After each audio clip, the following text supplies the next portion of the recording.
Hello traders, this is Chris from MarketSwingTrader.com. This is a wrap-up video. This is a educational video as well. It's not an endorsement to purchase any stock or option. Make sure you consult a licensed financial advisor before you invest any real money. I'm going to go over the daily wrap-up and the pivots for the SPX tomorrow, and I'm going to go over a trade that is on my watch list. It's strictly for my trading, and it's an educational video for the viewers. Make sure you consult a licensed financial advisor before investing any real money. And if you want a paper trade, that's great. I do recommend people always paper trade.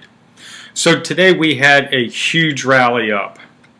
As you can see here, I thought we were going to go ahead and pull back a little bit more, at least to this trend line right here. I thought we would pull back and get support and then move back up. But I think it's just end of the year, just portfolio managers just getting into things. So let's look at the 5-day 15-minute candles. As you can see right here, even on Thursday of last week, actually Tuesday of last week, we had a big run up, and we didn't break through the resistance pivot. And then Thursday we had a run up, and then we kind of sold back off. And then Friday of last week we ran up, and then we sold off.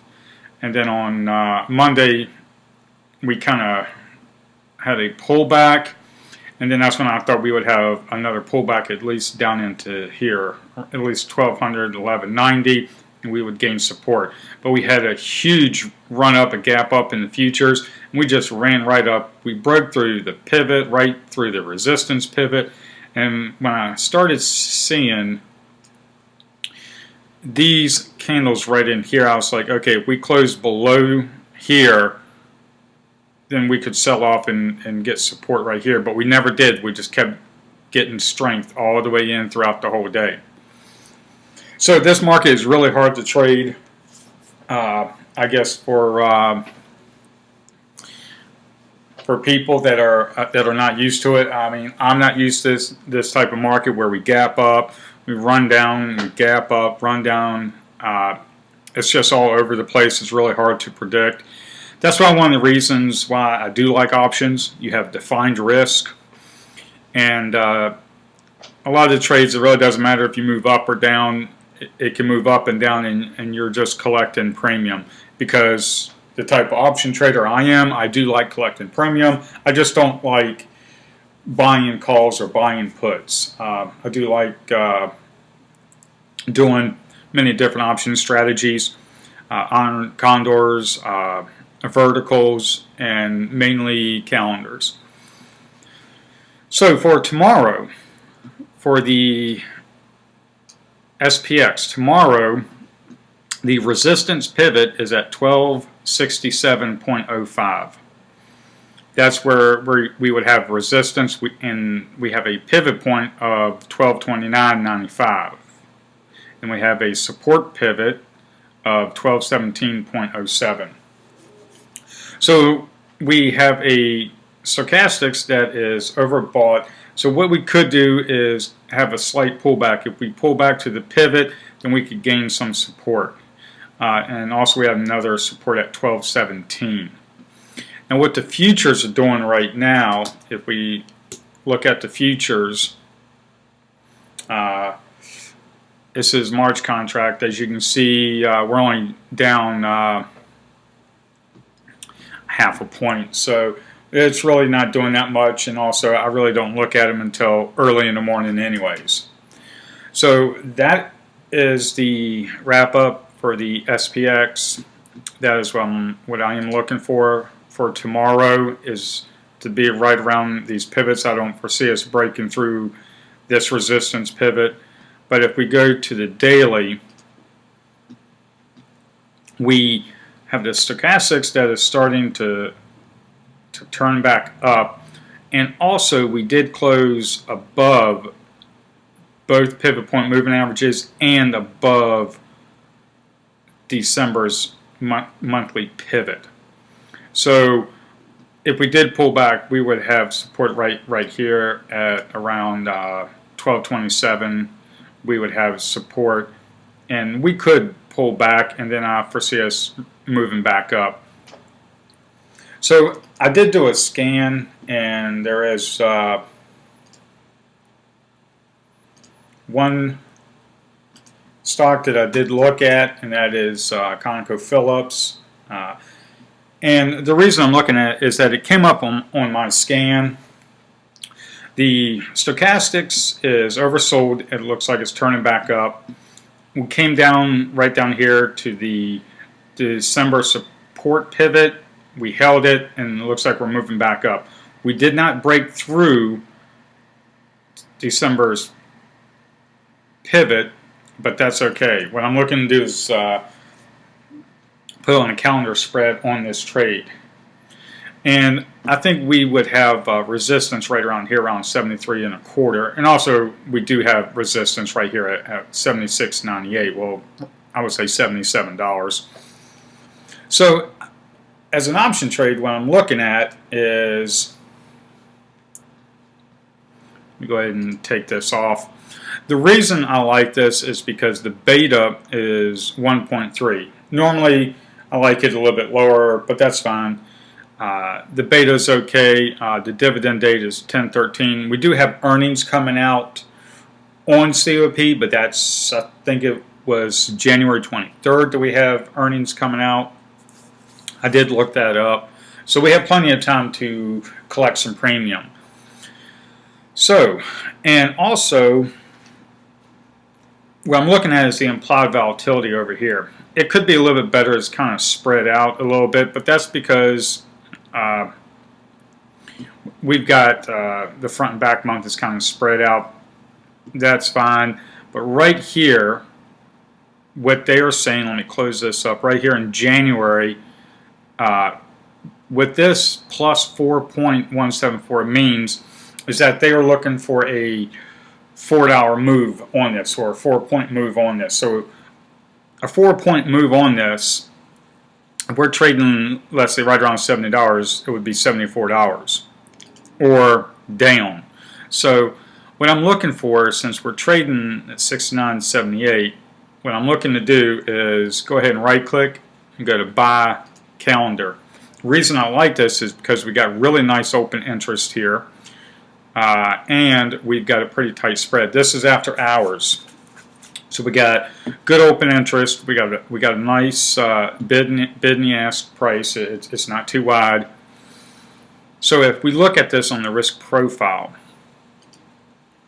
okay, and when you look at the risk profile, if you're a little bit bullish on COP, then you could go to the 72.5. Now, granted, if you start selling off, you would definitely start losing money right off the bat. But if you think we're going to move up, then if you are bullish, then go right up. But I don't like that. What I'm looking for is to be right around the center here. The white line is my current profit, and red line is the profit at expiration. So, and these right here are the break-even points. Now, and also if we go back here, and if we look at the 70 strike, we've got the probability of expiration of 45.5%. So that's pretty decent. But what I'm looking to do is go up here to the probability date, and when you click on that calendar, you want to go to December and go to the 21st. Go to the expiration. Okay, options really don't expire on the 20th. They expire the next day, the 21st, which is Saturday, but the market's not open. And now, one of the things I do like about Thinkorswim is what's the probability of expiring at my break-even points. Okay, now how I do this is you go up here and you make sure that you are at the expiration date of the trade that you're in. So we are selling the January 70 strike, and we're purchasing the February strike on the call side. So go over to set slices, scroll down to break even. and choose the expiration date. When you choose the expiration date, right here, and we have the probability mode, the probability of touching. We have a 60% chance and a 67% chance on the downside to touch the break-even points. Now, normally it would probably be defaulted to probability of expiring. So at the break-even points, the probability of expiring right at 72.38, we've got about 28.5% chance of being right in here at expiration, and right here at 67.61 we've got a 35.5% chance of being at the break-even on the downside at expiration. So that basically gives me a pretty good area to make a profit, okay, right up in here. So I like those odds. And also, if we do move up, let's say we start moving up to right to the break-even, if I think we are still going to move up, then you can make an adjustment on the trade, or you can just go ahead and get out of the trade. So I'm going to reset the parameters and reset the slices. So that's what I'm looking for. Tomorrow I'm going to have COP on my watch list, and I'm going to see what I can do as far as putting on a calendar spread. And with the way the market is such volatile, to be honest with you, I mean, there's no reason to throw on 10 contracts and say, okay, we're going to collect 551 in theta. The theta is looking good, and we go all the way to, let's say, we go to the 6, or we even go further out. Let's say we go to the 13th, the Friday, the week before expiration.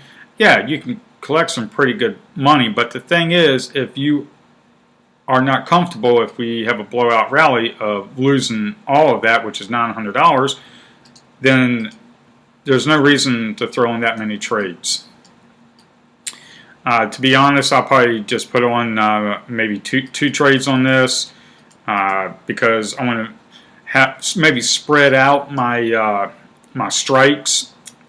You don't want to have all your money tied up into one area. Okay, that's just